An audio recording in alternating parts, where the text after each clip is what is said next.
لبيك اللهم لبيك لبيك لا شريك لك لبيك إن الحمد والنعمة لك والملك لا شريك لك সে বলে দে এটা হাদিসের মধ্যেও আছে সহিহ বুখারী সহিহ মুসলিম সহ জামে তিরমিজির 825 নম্বর হাদিস হযরত ইবনে ওমর রাদিয়াল্লাহু বর্ণনা আন্না তালবিয়াতান নবী সাল্লাল্লাহু আলাইহি ওয়াসাল্লাম কানাত রাসূল এই তালবিয়াটাই পাঠ করতেন লব্বাইক হে আল্লাহ আমি উপস্থিত লব্বাইক আল্লাহুম্মা লব্বাইক আমি উপস্থিত হে আমার রব আমার প্রতিপালক আল্লাহ আমি উপস্থিত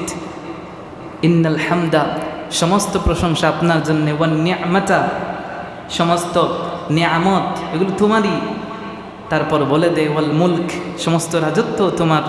লা শারীকা লাক তোমার কোনো শরিক নেই লা শারীকা লাক আল্লাহর কোনো শরিক আছে এই তালবিয়াটা একজন হাজী যখন পাঠ করতে থাকে